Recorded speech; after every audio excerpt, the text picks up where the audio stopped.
Right now, one piece of cargo is crossing the country at walking speed. It's under escort, following a route that was planned 2 years in advance. It cannot travel by road. It cannot move by air. It cannot ride on a standard flat car. A country with roughly 140,000 miles of railroad track. A network built to haul millions of tons of freight every week, had to design and build a custom vehicle just to carry this single object. The problem isn't whether a locomotive is powerful enough to pull it. The problem is what that weight does to everything beneath it. And the consequences reach far beyond the railroad. Standard diesel-electric locomotives routinely pull trains weighing 18,000 tons without slipping. A single line of Class 1 track carries millions of tons of coal, grain, and double-stack container cars every single week. Pulling power is a solved problem. The real barrier is the physics of concentrated weight. The heavy haul crew currently guiding this unnamed shipment through a maze of slow-speed corridors operates under a different set of rules. They are moving at a crawl, sometimes barely reaching 5 miles per hour, escorted by a fleet of police cars and utility trucks. This journey is not a standard freight run. It is a highly coordinated engineering project, where every single bridge, curve, and crossing has been mathematically modeled over a 2-year planning phase. The danger lies in what happens when hundreds of tons rest on a single point. A standard rail car distributes its weight across 4 axles, putting roughly 30 tons of force onto the track at each contact point. If this 500-ton cargo were loaded onto a standard flat car, the force on each axle would exceed 125 tons. Under that kind of concentrated stress, the physics of the railroad break down. The steel rails can bend out of alignment. Wooden ties crush, concrete ties crack, and the crushed stone ballast beneath them is ground into powder. When this extreme weight reaches a bridge, the concentrated point load threatens to warp steel trusses and crack concrete piers, even though those same structures safely support long coal trains.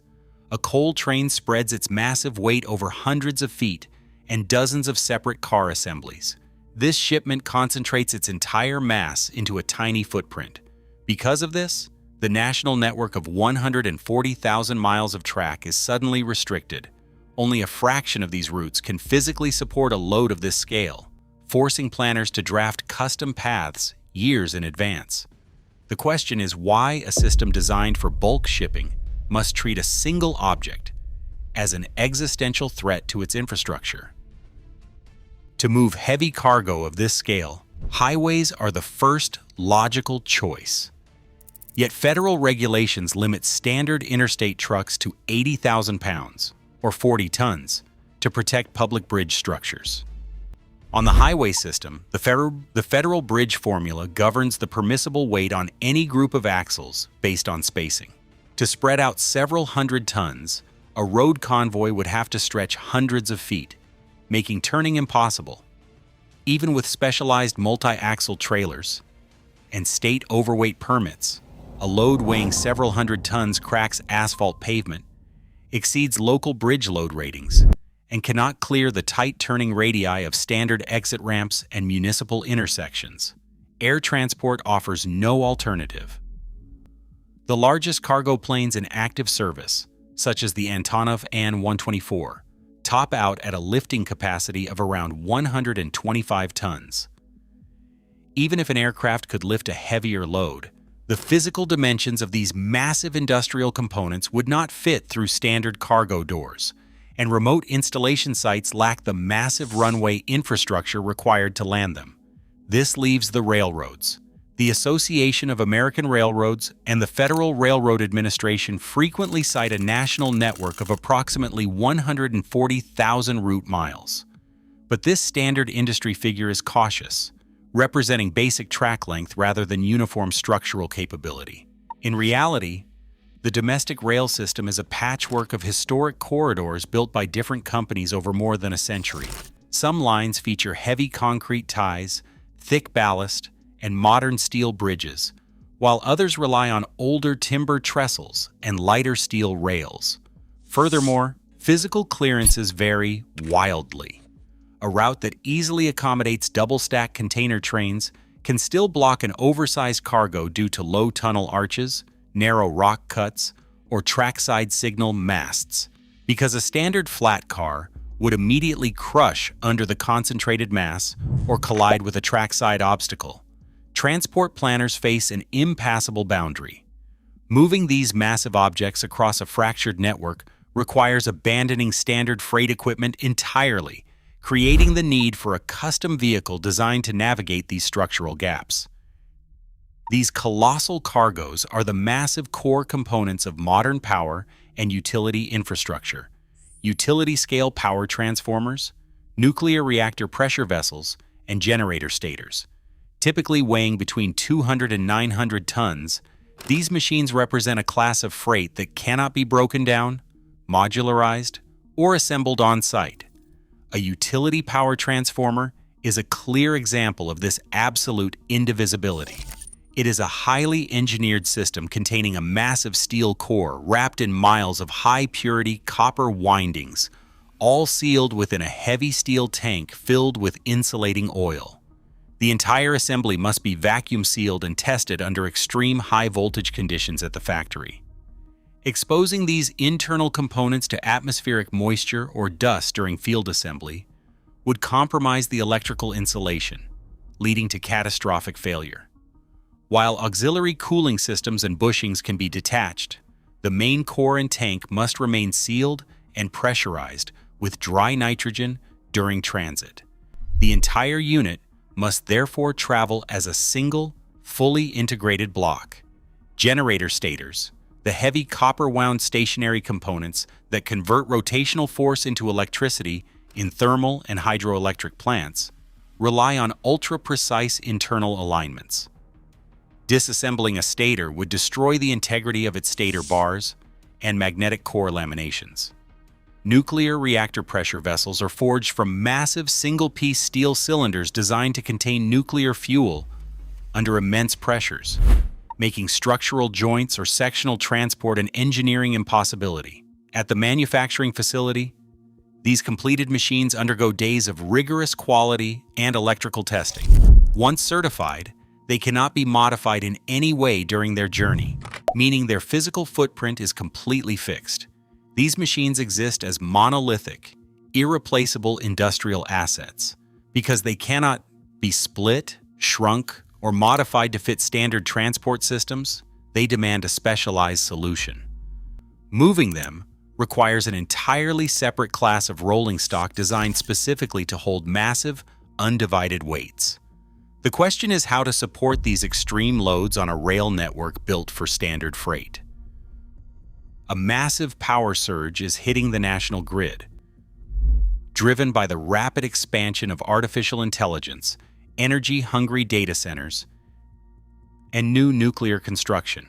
According to Department of Energy estimates, the nation will require $1 trillion in grid investments through 2035 to keep pace with this growth. Much of this demand is concentrated around major data hubs. Planners project that data center power consumption will nearly double, rising from 80 gigawatts in 2025 to 150 gigawatts by 2028. In regions managed by PJM and ERCOT, power demand is expected to climb by 4% and 14% in 2026 alone.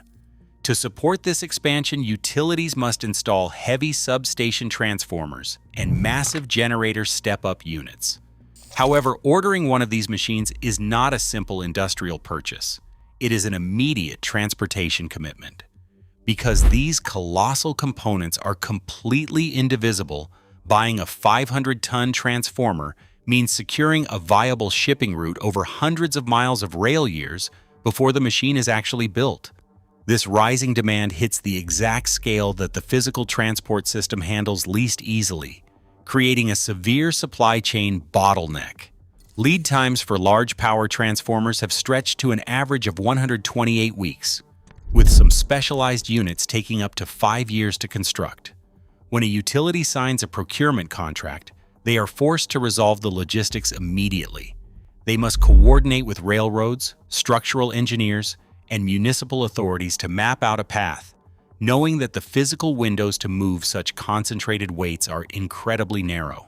The expansion of modern infrastructure depends entirely on whether these giant components can physically reach their destinations on a transport network that was never engineered to carry them. To understand why these moves are so difficult, we have to isolate the actual constraint. The most common assumption is that the challenge is sheer weight, that locomotives simply lack the muscle to pull a 900-ton steel block up a hill. Pulling power, however, is already a solved problem. A pair of standard 4,000 horsepower diesel-electric locomotives routinely generates more than enough tractive effort to pull a load of this size without struggle. Tractive effort is the physical forward force a locomotive exerts at its coupler to move a train. At a standstill, starting tractive effort is at its maximum, governed by the weight of the locomotive and the friction between its steel wheels and the steel rail, a ratio known as the factor of adhesion. Once the train is in motion, the required pulling force depends on a delicate balance of physical factors: the steepness of the track gradient, curve resistance, and the rolling resistance of the wheel bearings. On flat track, overcoming these forces is straightforward. On a typical mainline grade, a multi-locomotive consist routinely coaxes tens of thousands of tons of distributed freight over mountain passes, proving that the raw mechanical ability to pull massive weights is not the limiting factor. The critical divergence lies in how that weight is organized. When a locomotive pulls a standard freight train, it is dragging a long, flexible line of coupled cars. A typical coal train might weigh 15,000 tons, but that mass is distributed over a mile of track. Each individual car spreads its 80-ton load across 4 separate axles, and those axles are spaced dozens of feet apart. The rail network and its bridges experience this as a series of small, manageable pulses of weight spread over a vast distance. An industrial transformer, or generator stator, is completely different. It is an indivisible, monolithic block of copper and steel. You cannot cut it in half, and you cannot spread its 500 tons over a mile of track. If loaded onto standard equipment, this entire immense mass would sit on just a few tightly packed wheel sets. The locomotive has more than enough tractive effort to pull it, but the track structure itself fails under the weight concentrated on those few physical contact points. The true bottleneck is the carrying capacity of the ground beneath the wheels. A railroad is a continuous, load-sharing system. When a wheel sits on a rail, the entire mass of the vehicle must be absorbed and dissipated by the ground beneath it. The physical pathway of this downward force starts at the minuscule contact patch where the steel wheel meets the steel rail. From the railhead, the pressure travels down to the base, spreading outward to the tie plates and into the wooden or concrete ties. These ties act as lateral beams, transferring the load to the ballast, the bed of crushed stone beneath the track. The ballast further distributes the pressure, cushioning the subgrade, which is the engineered soil foundation. In a standard setup, each layer must absorb the force without shifting, cracking, or compressing beyond its elastic limits. Engineers measure this stress in 2 ways: axle load, which is the total weight resting on a single wheel set, and load per foot, which measures how that weight is spread along a given length of track. For normal freight, a standard 30-ton axle load is the baseline. To protect the track, the American Railway Engineering and Maintenance of Way Association specifies that the bearing pressure on wooden ties must not exceed 65 pounds per square inch, while concrete ties are rated for 85 pounds. Under normal conditions, a single wheel load is shared, with roughly 38% of the weight borne by the tie directly beneath the wheel, while adjacent ties support the remainder. To illustrate the scale of the problem, consider a purely theoretical scenario. If an engineer tried to place a 500-ton transformer onto a simple two-axle flat car, the math becomes impossible. This hypothetical vehicle would exert 250 tons of force onto each axle. This is not a real-world transport configuration, but rather an illustration of extreme physical limits. Long before such a car could move, the concentrated downward force would exceed the bearing capacity of the wooden ties, crushing the wood fibers and grinding the ballast stone into fine powder. Static weight, however, is only part of the equation. When a train moves, static weight transforms into dynamic impact. As a vehicle rolls over uneven joints, sways around curves, or applies its brakes, the downward force spikes. At standard freight speeds, this dynamic vertical effect can increase the effective load by 80%. If a heavy haul shipment traveled at normal speeds, this bouncing would turn the cargo into a massive hammer, fracturing the underlying rail. Because of these compounding forces, the structural capacity of the entire route is dictated by its weakest point. A single mile of poorly maintained ballast, an older timber tie section, or a light-duty bridge governs the weight limit for the entire journey. Planners cannot average out the capacity of a 1,000-mile run. They must design the entire transport around the single most fragile asset on the line. Bridges represent the physical barrier on any heavy-haul rail corridor. To understand why, structural engineers isolate a single component, a 100-foot span. Under normal operations, this bridge easily carries a loaded coal train weighing thousands of tons. Although the total weight of that train is immense, the coal train distributes its mass across dozens of individual cars and many track contact points.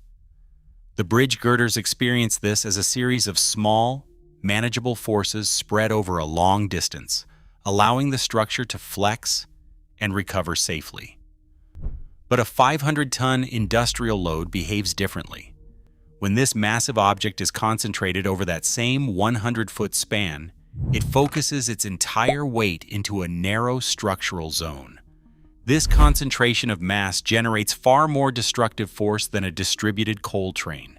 For a railway bridge engineer, analyzing this scenario involves calculating critical structural behaviors. The primary concern is the bending moment, which measures the rotational force trying to bend the bridge deck downward at its center. This is coupled with shear, the tearing force acting on the bridge supports at either end of the span. Engineers must also calculate the dynamic impact factor, which is the vertical force produced by movement and fatigue, the cumulative damage caused by repeated heavy stress cycles. A typical mainline bridge might be built to standard ratings, but when calculating an occasional extreme overload like a 500-ton transformer, the engineering margins are razor thin.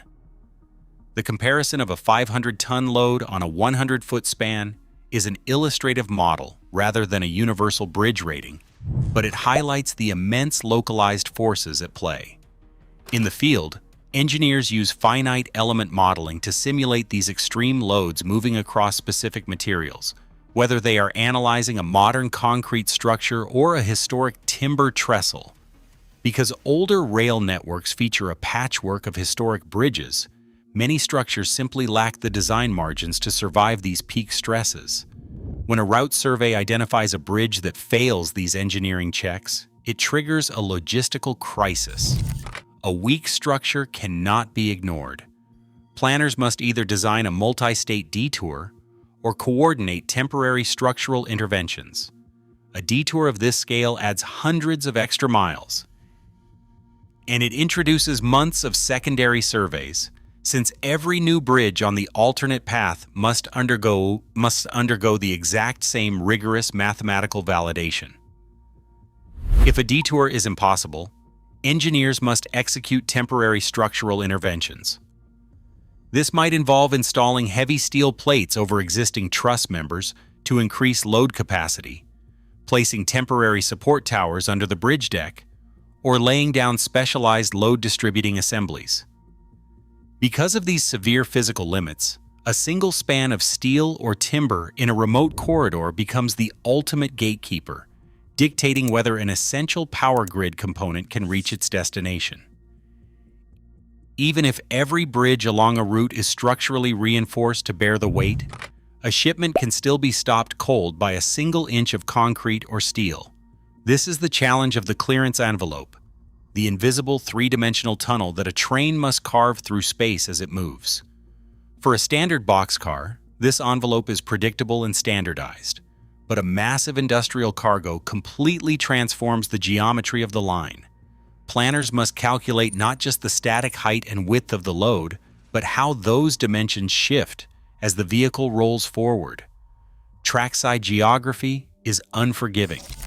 Passenger platforms, trackside signal masts, adjacent rails, and rock cuts press in from the sides. Overhead, the constraints are even tighter. Low highway overpasses, historic brick tunnels, utility lines, and high-voltage catenary wires hang just feet above the steel rails. The cargo itself is only one part of this spatial puzzle. When an exceptionally long rail car enters a curve, standard trackside clearance rules no longer apply. The center of the vehicle swings inward, cutting across the inside of the bend, while the front and rear overhangs sweep outward. On a sharp curve, this lateral swing can make a 12-foot wide cargo behave as if it is 20 feet wide, threatening to clip concrete signal gantries or swipe oncoming trains on double-tracked corridors. The physical length of these custom rail cars, which can exceed 200 feet, magnifies this distortion. The vehicle requires a minimum horizontal curve radius of 200 feet just to roll through a bend. Vertical transitions present their own hazards. A vertical curvature limit of 2,500 feet is required to prevent the low-slung frame from grounding out on public crossings or striking overhead bridges as the train transitions between gradients. Because of these factors, clearance engineers must model every curve, tunnel, and signal gantry with absolute precision. It is a game of millimeters where the margin for error is zero.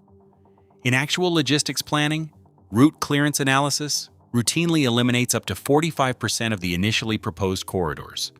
A single low-hanging wire or a concrete platform edge can disqualify an entire multi-state route. The result is a paradox of modern transportation. A multi-hundred-ton load can be structurally supported by every bridge and track bed along 1,000 miles of rail, but remain completely blocked because of a single overhead signal mast. Every mile of track is surrounded by built infrastructure that was designed for normal freight cars, which fit neatly inside standard clearances. When a vehicle carrying a generator stator or a reactor vessel attempts to pass, the entire corridor must be treated not as a standard transportation route, but as a rigid tunnel, where the slightest miscalculation means structural collision. The ultimate response to these physical constraints is a vehicle that defies conventional design by turning the cargo itself into its primary structural spine. This is the Schnobble car. Instead of resting on a standard flat car deck, the heavy industrial load is suspended between two independent heavy-duty steel end structures. These two massive frames lock directly onto either side of the cargo, transforming the generator or transformer into the load-bearing center of the entire train. By eliminating the traditional car bed and suspending the cargo, engineers can spread the massive weight over an unprecedented number of axles.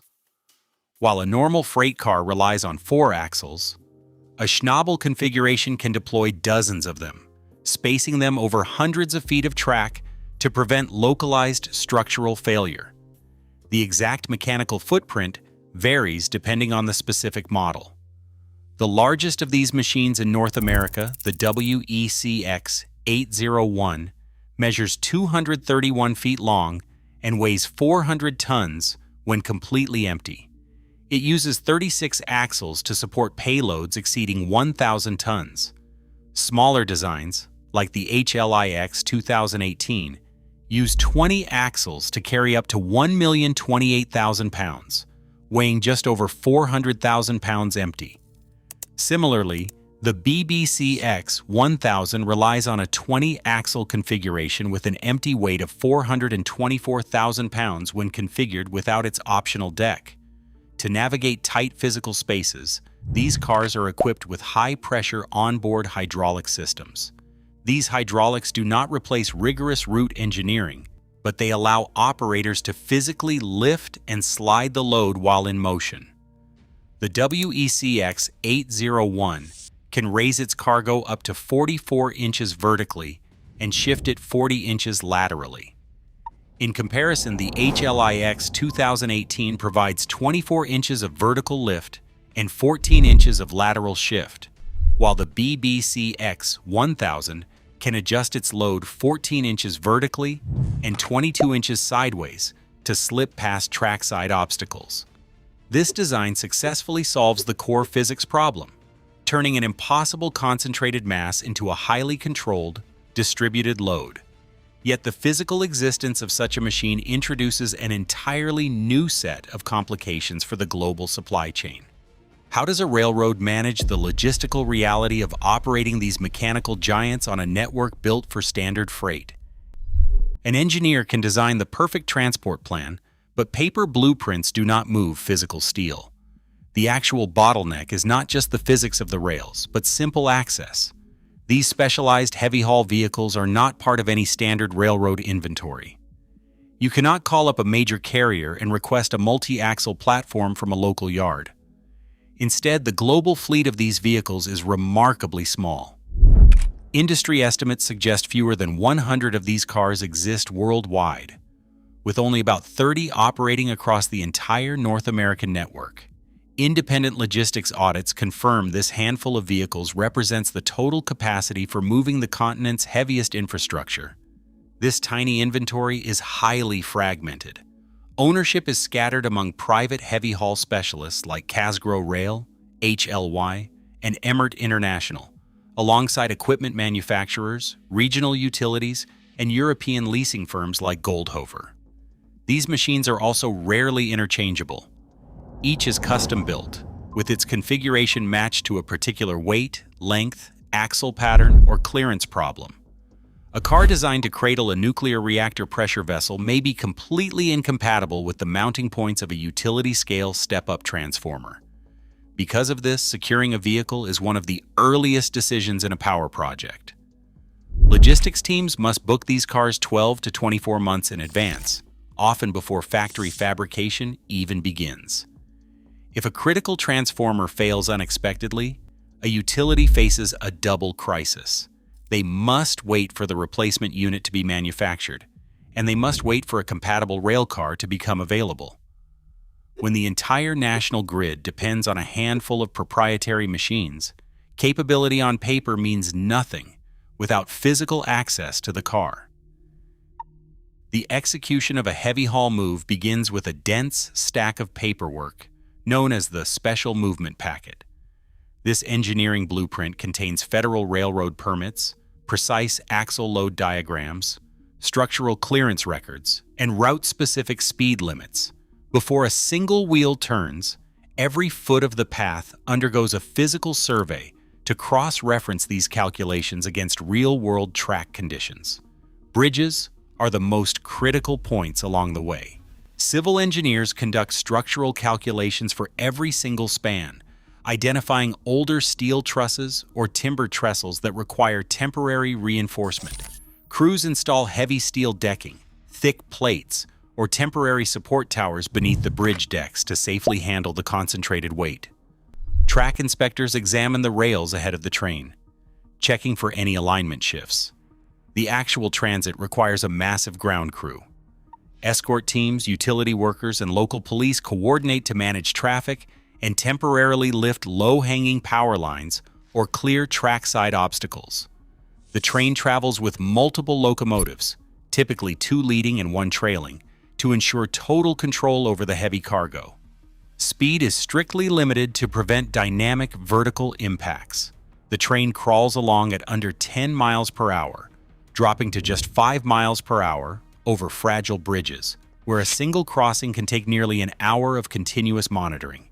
This controlled crawl turns short distances into multi-week operations.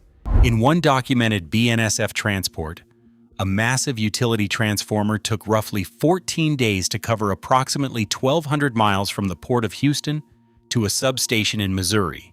Along this route, engineers reinforced a historic steel truss bridge over the Mississippi River to handle the high axle load. While standard freight covers that distance in a couple of days, this shipment moved at a patient walking pace, stopping for constant track inspections and real-time hydraulic adjustments. This slow, deliberate transit is the final visible phase of an operation years in the making.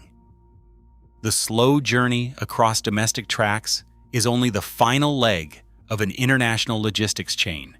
Long before a heavy-haul rail car is coupled to a locomotive, the entire project depends on a highly concentrated manufacturing network. The largest power transformers, often weighing 500 tons or more, cannot be sourced locally.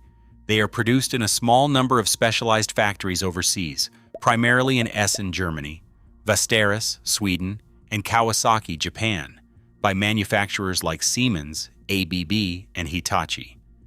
These facilities construct the core electrical components under strict clean room conditions, where fabrication alone requires a multi-year lead time of up to 3 years.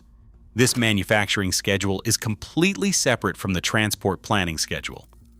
While logistics teams spend up to 2 years mapping domestic rail routes, the physical transformer is still being built thousands of miles away. Once fabrication is complete, the unit must be moved to a deep water port and loaded onto specialized heavy-lift ocean vessels.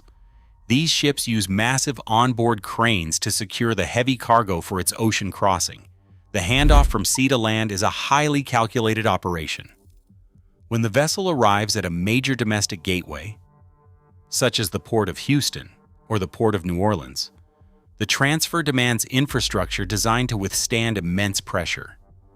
Ports must use reinforced berths that will not settle or fail under the concentrated weight of the cargo as it is lifted. Large shore-based cranes or heavy-lift barges manage the transfer to the railhead. During this transition, the physical loading orientation of the transformer governs the success of the entire transfer.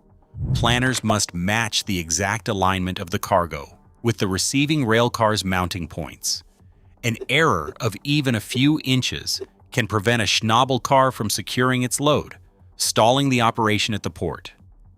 Because of this international coordination, the domestic railroad operates entirely at the mercy of upstream logistics.